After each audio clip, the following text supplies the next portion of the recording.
Hello, and welcome to another episode of Monday Mom2Mom Moment with me, Misty Hughes. I'm so glad you're here with me today. Whether you're a marvelous mom in the trenches or a magnificent mom to be, I know you've got a lot on your plate. I hope this short time together offers you some encouragement and wisdom for your journey. Today, we're diving into the topic of mentorship. Who needs it? Who wants it? And what it should look like. We'll also touch on the importance of humility, being an example, and looking to the interests of others, all while keeping your eyes on what God says about seeking wisdom.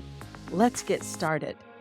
I received this short question from Nancy. How do you determine who needs or wants mentoring and what that looks like? First, let's talk about who needs a mentor. The truth is, we all do. None of us were meant to go on this journey of motherhood or even life in general alone. Whether you're just starting out on your mom journey, navigating the teenage years, or even entering a season of empty nesting, there's always someone who's gone before you who can offer guidance and encouragement. In fact, I believe that being mentored is one of the most powerful ways we can grow in our faith and our role as moms. Let me share a little about my own mentoring journey. In 1998, my husband of 13 years left. I was desperate to know God more intimately. I knew I needed Him in a way I'd never experienced before. During that time, God led me to the Song of Solomon, a book in the Bible. As I began to study the book, I saw how much like the Shulamite I was and how similar my own journey was to hers. I began to identify with each word she spoke, and her own journey of discovery became my own testimony of knowing Jesus as my husband, like it says in Isaiah 54. One of the first things to hit me during these years of studying this book was from chapter 1, where the Shulamite cries out, "Tell me, O you whom my soul loves, where do you pasture your flock? Where do you make it lie down at noon? Why should I be like a veiled one?" Now, at first, this language seems odd, but a further study of what she's really saying reveals a longing that I had to know Jesus and to be with Him. My own cry sounded something like this: "Tell me, O you whom my soul longs to know more fully, where can I find you? I don't want to be hidden behind this veil of shame. I want to know you and be known by you." As this became my own desperate cry to know Jesus, His response came to me from the next verses.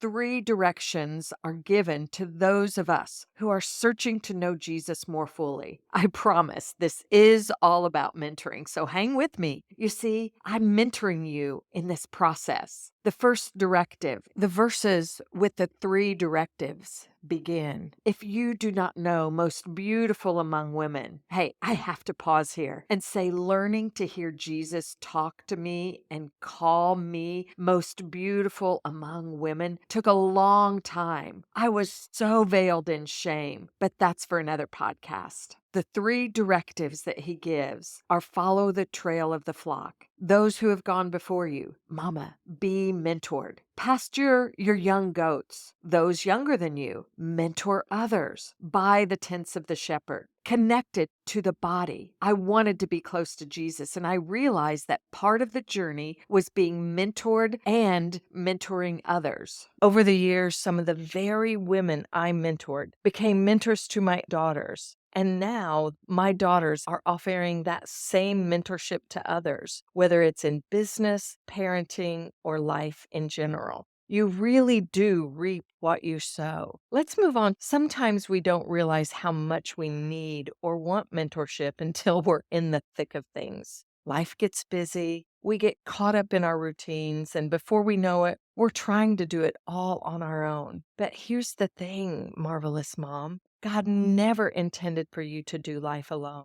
He designed you to be in community, to learn from one another, and to pass on what you've learned to others. You might be listening today because you feel a tug on your own heart to mentor others, but you're not sure how to start. Or maybe you're longing for someone to come alongside of you in this season of life, but you're hesitant to ask for help or even know who to ask. Mentorship is a gift from God, both to give and receive. Let's talk about what mentoring should look like. There are a few key scriptures that give us a blueprint for this. The first one is from 1 Peter 5:3, which says, "Not domineering over those in your charge, but be examples to the flock." It's a call to lead with humility. Mentorship isn't about having all the answers or being perfect. It's about walking alongside of someone, sharing your experiences, and pointing them to Jesus. Titus 2:3-5 gives another picture of mentoring. It says, older women are to be reverent in behavior, not slanderers or slaves to much wine. They are to teach what is good and to train young women to love their husbands and children. This scripture emphasizes the importance of teaching what is good, passing on wisdom, encouraging others to live out their faith in practical ways, and helping navigate through the challenges of life. It's also a call to those who are mentoring to know what is good,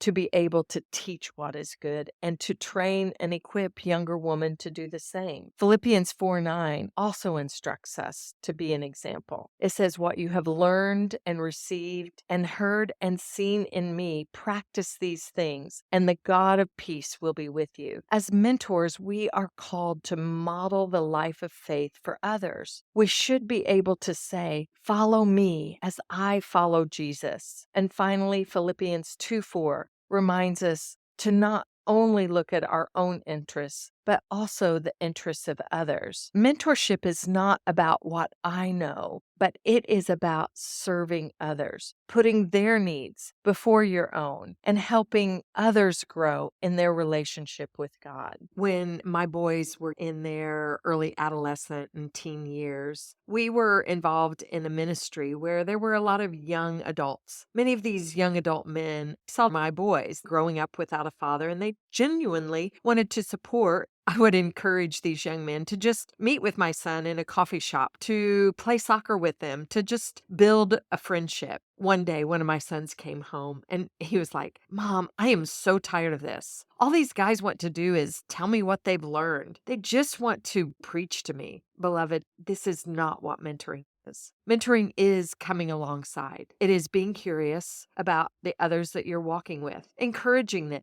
pointing them to Jesus, leading by example, being a sounding board and a listening ear. The most important part of all of this is asking God for wisdom, prayer. Whether you are seeking a mentor or seeking to mentor others, it begins by asking God for wisdom. James 1:5 tells us, "If any of you lacks wisdom, let him ask God, who gives generously to all without reproach, and it will be given to him." Beloved, God has a generous amount of wisdom, revelation, and understanding to give to those of us who ask. So if you are seeking to be a mentor, if you're wanting to understand what it should look like, if you are a mom who longs for a mentor, ask God for wisdom and ask Him for His guidance. Ask Him to give the wisdom to know what to say, how to encourage, when to reach out, and how to lead others closer to Him. You know, I found that when I pray for wisdom, God is so faithful to provide it. He opens doors for conversations. He gives me insight into the needs of others, and He equips me to be the mentor He's called me to be. If today's discussion on mentoring has stirred something in your heart, perhaps it's time to go deeper and invest in your own growth. Take a next step toward becoming the mom, mentor, and the woman of God that you are created to be. I'm excited to announce the start of the Transform Mom 6-week cohort, beginning on September 3rd. Now, this isn't just another course. It's an opportunity to experience real transformation along with a community of like-minded women who are also ready to step into their God-given roles with confidence and grace. Together, we'll explore practical tools, biblical wisdom, and we will support one another as we tackle the challenges of motherhood, faith, and personal growth, all with a heart of gratitude. Whether you're seeking guidance in your own life or wanting to become a mom mentor to others, this cohort is designed to equip you with empowering tools that you need to thrive. Don't miss this chance to join us. Head over to the link in the show notes to sign up. As we wrap up today, I want to leave you with this thought. Whether you're looking for someone to mentor you or you feel called to mentor others, know that it is part of God's design for your life. It's a way to grow closer to Him. Thank you for joining me today on this Monday Mom2Mom Moment with me, Misty Hughes. If you've enjoyed this episode, please share it with others who might be blessed by it. And don't forget to hit subscribe so you don't miss any future episodes. Until next time, keep your eyes on Jesus and keep mentoring with humility, love, and grace.